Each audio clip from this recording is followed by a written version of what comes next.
Hello, team. I just kind of wanted to pour my thoughts out in regards to the G2 series and Europe at, of course, the World Championship. Let's start with Top East versus G2. I think something that has been an issue for G2, like I have an immense respect for the coaching staff of G2. And like ever since they started their run since 2022, they've won championships with every single variation of the roster. They won with Targamas Flaked, and the rest of the squad, they of course rebuilt with Miki and Hans Sama after Hans Sama had a terrible year at Team Liquid, which was obviously a very smart rebuild because Miki is just a fantastic player. And then of course with this rebuild as well, they took a big leap of faith, moving on from Miki, and then having some competition in Europe, still managing to win Summer.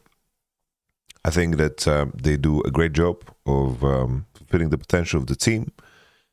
The main thing that is an issue in my mind when I think about G2's last three Worlds runs, something that really, really sticks out is their prep work. Like the MSIs have been relatively good and they find like edges. But if you guys think back to 2023, that World Championship, so basically 2022 was a terrible Worlds for G2, plain and simple. I think the roster was just rather weak. 2023, I think that this team was heavily reliant on like pushing and winning bot lanes and didn't really learn macro with the addition of Duffman. Obviously in 24, I think in the recent years, 2024 G2 was the strongest one. Even 2024, right, if you guys remember, we had that whole Nocturne Orianna debacle.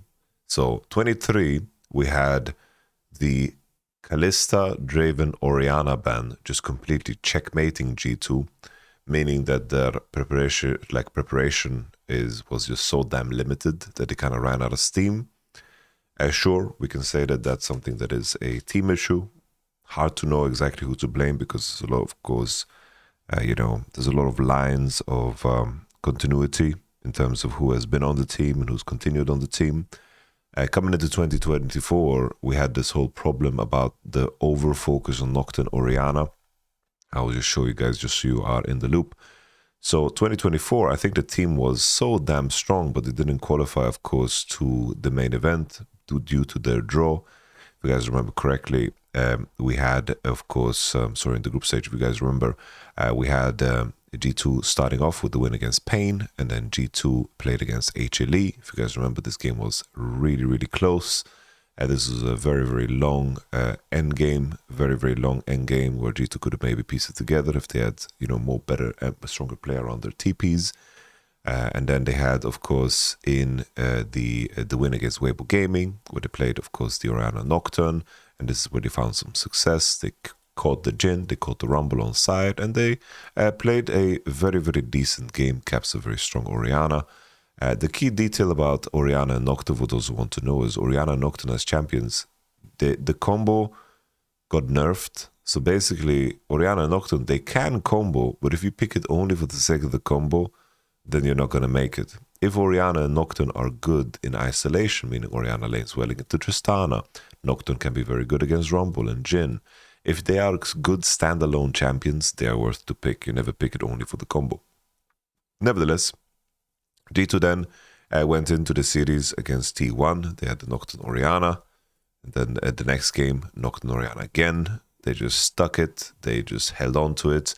The enemy team obviously were setting up and prepping drafts that are strong in terms of the top lane champion, very durable against it.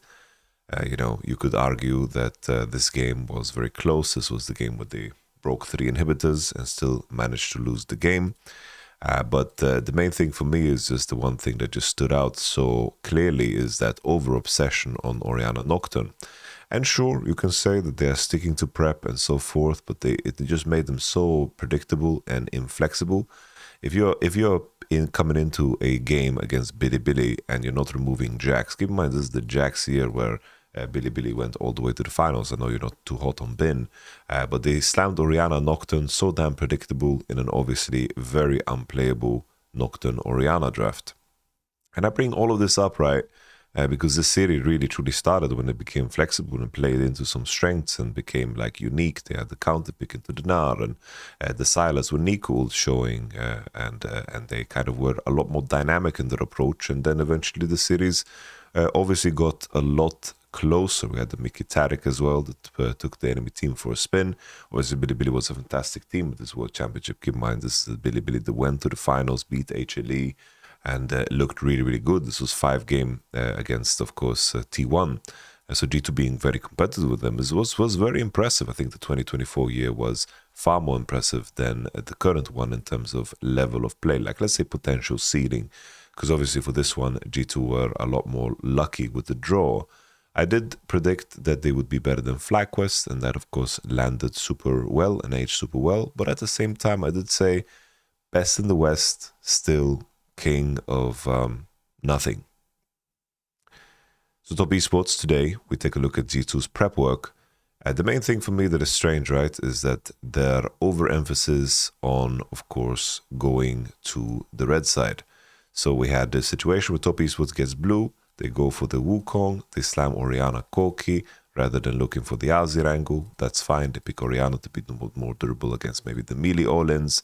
You go Varro Xin Zhao. The main thing here that is so strange is the 4-pick K'Sante.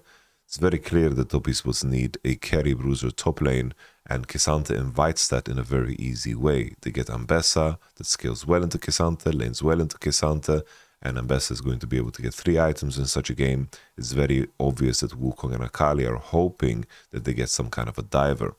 G2 as well, they ban Nico and Rakan on red side, which makes no sense. I think you can easily look for Nico on 4, and you can also open Rakan, because if you're planning to 5-pick support, then why on earth are you setting up a case where the enemy blind picks Braum and you're not even willing to punish with a Karma, for example, on 5? So at least if you're looking and you see already Wukong Akali, you can either do the approach where you are going to invite the Renekton on 5 and pick it into the Ambessa or Aatrox that the enemy needs to pick, or if they pick Renekton themselves, you can then just slam a little tank or something that can just lane well against it on side, like a Gnar, which is something that BB doesn't play super much. At least you'll be a lot more flexible. They pick K'Sante, and then the enemy blind picks Braum, and then you pick a champion that is weak into Braum either way.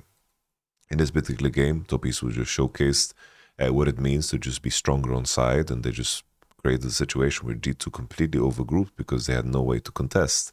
They got out-macroed, outplayed, and top esports just showcased that they are just much better individual players, which of course is insanely relevant in the BO5, obviously. In game 2, G2 went back to red side, and this was the game that they won. I wasn't super keen on their draft. I think top esports' blunder here is the fact that they slammed Kiana first pick instead of the Ryze when Azir Talia is out and Orianna was picked in game 1. I think Ryze has very few answers here, and I think you gave away a champion that has full prio, which is something that synergizes super well with a player that wants to farm and prefers to farm. In this particular game, props to, I think, Bard and Lucian for winning the lane as hard as they did, because it gave opportunities for Dr. Mundo to skip past his early game and get very fed. Later on, I just don't understand Labrov and Bard ult and Redemption. He didn't use, I think he hit not a single Bard ult in this entire game, refused to use it, just held on to it. He did have good Qs, so fair play to him. He was just playing back to basics Bard. But it was crazy to see when they came out with this draft. I didn't think too much of it. I did think that top esports would win this with ease, because I really didn't expect that G2 had it in them to actually win bot lane as hard as they did. And of course, Jackie Love and Alistar, like Sivir and Alistar, getting like 2-man queued.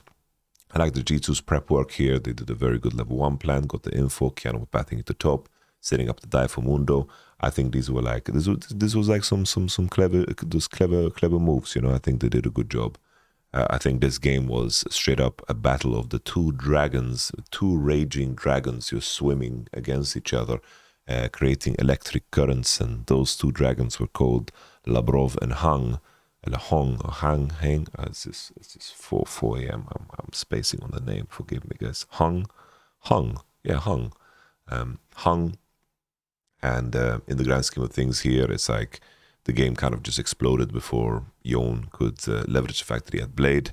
There were a couple of team fights, were back and forth, but G2 got the win. I think in this particular game, just a setup from bot lane, the fact that Dr. Mundo could collect so many kills and rise at prio, and they had a winning bot. That's kind of like G2's formula, I think. If they have a champion, they can push in isolation, which is not that many, and Skimond has a room to power farm. I think he's super, super happy and knows how to, leverage those type of positions to snowball. Even this game, there was kind of iffy. There were moments where Bard and Lucian got caught by Kiana ults and so forth. And after a quite lucky fight on top side where Dr. Mundo got another kill and Lucian survived with 1 HP, I think that the Dr. Mundo was just a little bit too overbearing and Rise was in a very, very good condition too. These two with gold simply were just too strong, and Rise and Skimond were, of course, very fed in this one. Game number 3, continuously, G2's prep work is just so atrocious. Just compare it from Top Esports side, right? Top Esports side, they have a situation where they understand that the prio now on Sion is extremely high. Mid lane priors are completely gone because they are banned. Talia invites Aziban, and LeBlanc is also out. Rek'Sai makes Sion insanely strong, and then G2's, of course, threatening the Trundle. So TES pivot here into first picking Trundle, locks out G2 from picking Sion and Ornn, but still keeps Top Esports very flexible. The enemy picks Caitlyn Ivan, and at first glance, people might think that Caitlyn Ivan is good synergy. But the issue here, that the big trap that G2 put themselves in, is that Caitlyn Ivan is like kind of like a poison pawn in chess. Ivan in this spot wants to have a melee support that synergizes with his shield, but Caitlyn doesn't want to pair with melee supports, so you usually compensate by picking a melee mid laner or a tank top. G2 obviously don't want to pick a tank top because Trundle is showing from the enemy team. Maybe this is a moment where you should care less and maybe just play Ornn either way. But the dilemma is that you want to pick Caitlyn together with the range champ. You want Ivan with a melee champ. The enemy is showing Trundle. You can't find a good pairing. Ivan is fine into Trundle in isolation. But if the enemy is picking Ezreal Karma, it kind of compensates for the weakness of Trundle because he can play the game in a very different mode where he could just play pillar mode.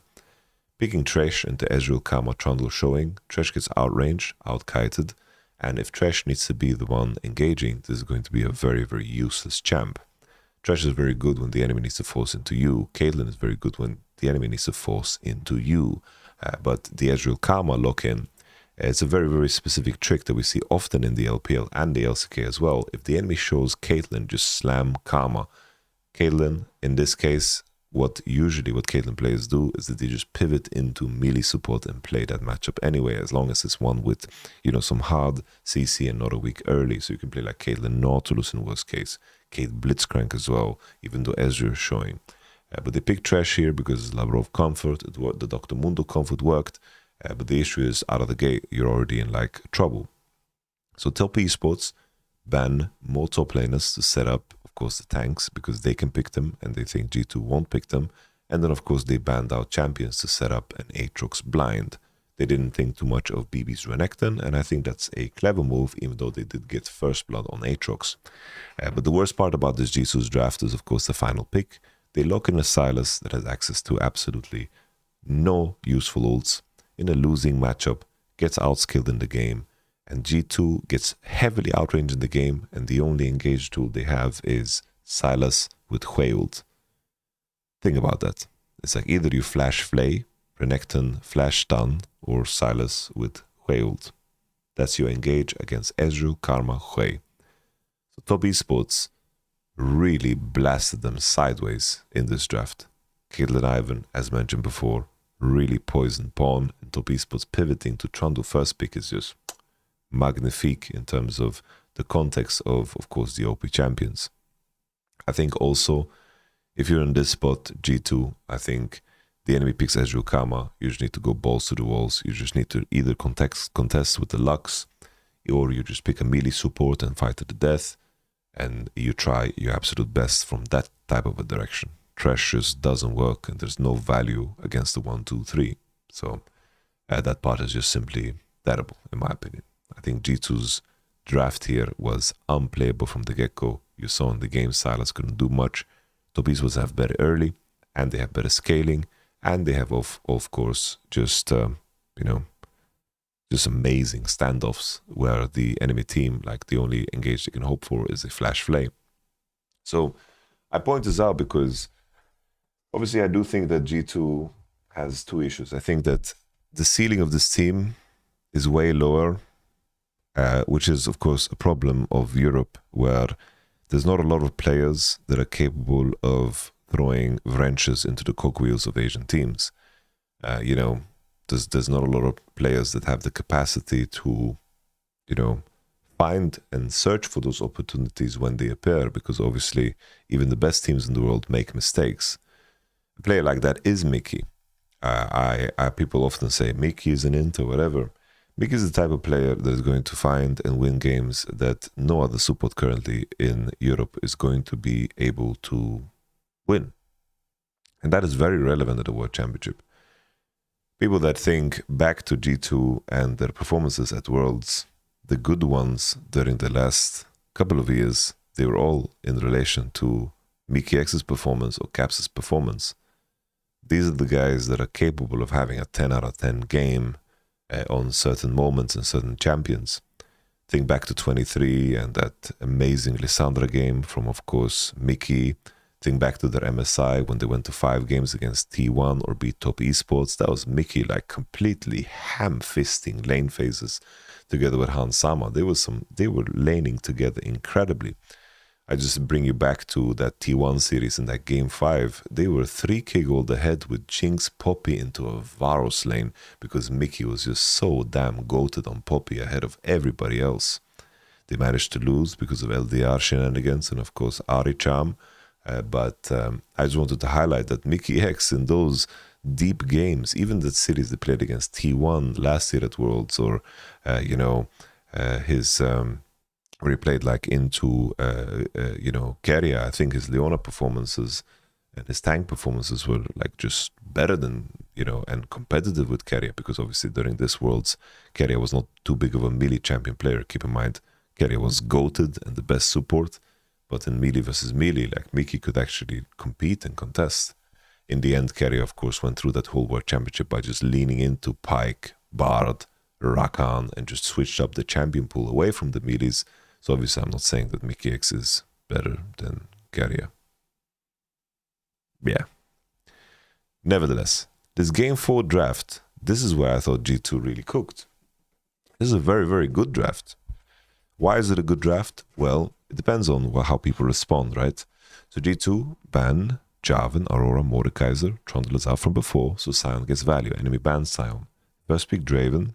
They've created a scenario where Jarvan is out, Aurora is out, Azir is out, Sion is out, and a lot of the ADs that you would want to pick in the Draven, like Caitlyn, is also out. Caitlyn, Varus, and so forth. Ezreal. Zarakan gets locked in, which I thought Top Esports were crazy to do. The amount of answers you have into Rakan here that is going to be very, very strong lanes are many. But they go for Draven, Nico, Poppy. Poppy, because of how strong she is level 1 and can really interact with the Draven, Nico very easily to contest and to fight to the death. The enemy doubles down, picking Naafiri, another champion that, in a lot of cases you saw Poppy as an answer into Naafiri. So you have Draven, Nico, completely dominates Zarakan in the lane phase. Poppy, super strong early jungler that has great interaction against Naafiri and Rakan. And on top of that, Xayah will have a hard time the entire game trading hits with Draven. And Draven has tools to also cancel a Rakan engage. So it's like out of the 1, 2, 3, G2's looking magnificent. Top Esports ban Cassio, Talia, Annie, Yorick as a follow-up. Here I thought, maybe you can look for something like LeBlanc. But they went for Victor, which is the simple blind pick. I think that's perfectly fine. You outrange Draven and you have some counterplay against Nico too with the W press and so forth. Victor is just a durable blind pick. If you have to choose between the solo lanes here, Victor makes sense with everything that is out. G2 follow up with another mage, Syndra, a Caps classic. And then of course Syndra here into Zarakan is super, super good. It's like okay-ish into Victor, not super good, not bad either. But I think against Zarakan specifically, it's very strong, and they blind pick Ornn, and this is where Top Esports would slam the Gnar. Now in this game, it's very important that G2 get value in the level 1.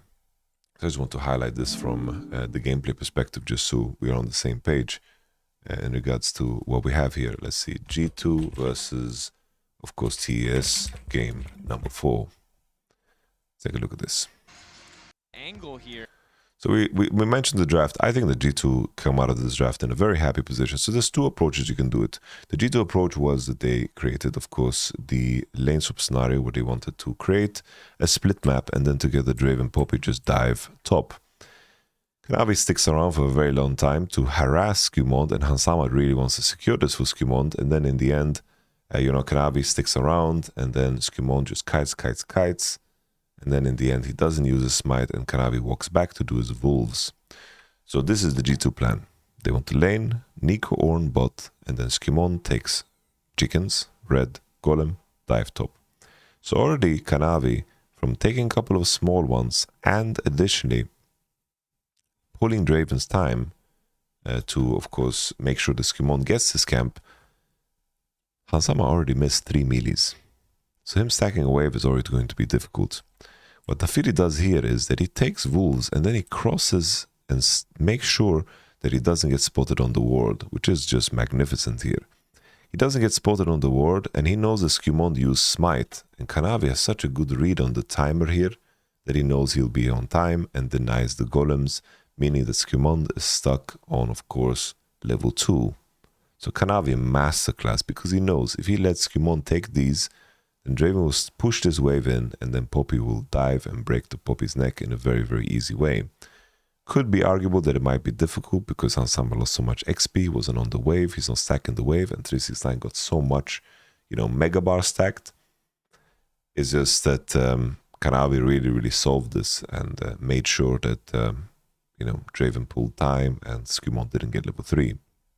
I personally think that as we play the continuation, I personally think that this game plan is too soft. I think this is something that they took probably from CFO, right? I think this would have been way better if all they did was late invade S3 into bottom side. If Draven, Nico and Poppy step into bot side and invade, they can create a split map forced with ease, really, with ease. Kanavi does this thing where he goes deep now. He pressures, he steals the wolf away, gets level 3, puts a ward down, waits for Skewmond's action, and then he loops around here to undercut Skewmond, and Skewmond is just piecing out. Kanavi misses the Qs, but Kanavi just masterclass really in terms of how he played this. Like, this is so vicious and delicious. And then he crosses into bottom side to pressure Skewmond further, and then Kanavi is just so damn deep and Skewmond just gets pushed out. Like, this is just a early game masterclass from, of course, Kanavi. In terms of how G2 played, they had opportunities to kill Hang, and they got the cash out eventually on Draven, which was nice. Like, Topis was very greedy with the fight selection they had. I think the most painful point, if I could summarize Europe at Worlds this year, is I think that the top teams give so many damn opportunities to beat them. I think that Fearless and this year Worlds, in terms of the chaos and the level that people are playing at, like T1 and TES even, like what Hang was doing in the series, Jakulov and that fucking game 2, this was remarkably low level. And what you hope from the underdog is that they take those opportunities. I feel like 100 Thieves was the only like serviceable underdog at this World Championship. I think that CFO, of course, took a win off T1, which was cool. But they also dropped the ball very, very heavily against HLE specifically because they had winning positions, but they just couldn't convert around, of course, the objective. You had MCO against T1 being close. KT game was very free. We have G2 in this one where they have opportunities to fight back and of course, to take this into a next game with the lead that they created. Instead, we have situations where G2 with a 1k gold lead are forcing Atakan and they just already don't know how to position it. Like, this can be a very, very clever force because aesthetically it doesn't look bad. You have 2 items on Broken Blade. You have Caps TPing back with Cosmic Drive. You have Ansama with 2 axes and 2 items. As long as you pull this and you create clear marks of engagement where if the enemy crosses here, we snap Arnold, we turn, play around Syndra spell. Like, there's so many options in terms of how to set it up because from an economical standpoint, And the game state standpoint is a very, very good time to force, because keep in mind, Jackalov also doesn't have cleanse, Hunk doesn't have ult. This is just a fantastic, fantastic spot to force in. So I really like this Atakan pool, but it's just the fact that it's just in the middle of the way, and they haven't dedicated or cleared which space they want to play around. Because the issue is, if you don't pull this Atakan down, Draven needs to be in a very awkward spot. Look how much space Hang is created here, and G2's funneled into this Satan's ass crack here. When in reality, you should be pulling this down and let Draven play in an arc here, in terms of where I'm showing. Like if they play in this space and Draven can kite down and the enemy is pressing into them and they can find turns together, then of course this is a very winning play. It's just that Atakan has been out now for the whole year. Victor, like one Victor W breaks G2's whole position. It's just that they create a situation where they are hugging a wall, where TES are the ones breaking through and they've created a crossfire. They are the ones that are in the choke now. When in reality, they should pull the Atakan down and create a crossfire like this. And then when the enemy approaches, then they just charge into here. And like that, you can have situations where somebody flanks from this spot. Maybe Labrov stands here. Maybe you have someone undermining from here, right? There's so many options, but this is just awful. This is so damn ugly. And I think this is the thing that pains us European viewers the most, is the fact that you watch this game and you think clearly this is an opportunity to actually win. Instead, we have this really ugly setup. Skimon misses out on the smite, and G2 don't know how to fight back because they don't know how to play around the Draven or nothing else. And then, of course, when you have a draft like this on blue side and you don't leverage the fact that you have advantages, then you're going to be in absolute trouble. And TES played very, very disciplined, and in the end, G2 just got outplayed on the standoffs and just lost. In the end here, Kanavi just walks forward, uses W. I think trying to engage here makes sense in my mind. You have 3 items on Draven. I think that this engage from Lavrov is very, very rational. I don't blame him for this. I think that this was the best thing that you can do. I just don't understand Skimond. I don't know, Skimond is just like tapping back and not like, he misses like some milliseconds there, didn't have a chance to press ultimate, and then G2 just falter. So all in all, I think G2's Worlds run, like I didn't expect them to win against Top Esports, honestly. Like the only copium was the choke, but I think that Top Esports was and is just way better individually, macro-wise. Top Esports is a team that gives and takes, but like if they come in good form, I don't think that there's any player on G2 that is individually better than any Top Esports player.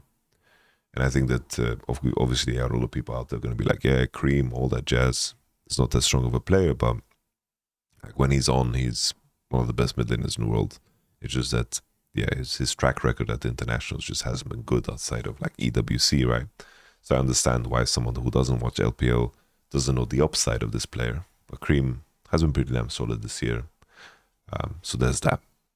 Yeah, G2, I expect them to maintain and keep the roster. I think they're probably going to run it back.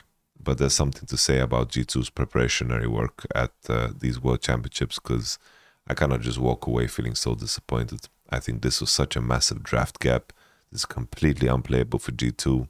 Maybe if they have a good draft, maybe it changes everything. This as well, I think, is just so bad in terms of how you rolled out your 4-5 with the K'Sante and Rel. Really, really trash. And then this one, I also wasn't a super big fan, but I guess you leaned into comfort and you got the Rise. But I think if TES first pick Rise and you don't take Kiana away, and they take Kiana with Rise and they just pick a top laner like a bruiser, I think you have just lost the game as well. So I just wanted to highlight that. Let me know what you guys think. I hope that the rundown was fine and all. I just wanted to highlight, the strengths and what G2 is kind of missing. And really wanted to highlight too that in terms of like the draft prep work, I feel like MSI, in most cases, G2 is very good and I praise them for the prep. But then coming into the World Championship, I'm like, ugh, what are we doing here again, Because, I don't know. This is just a crime, bro. This is straight up a crime.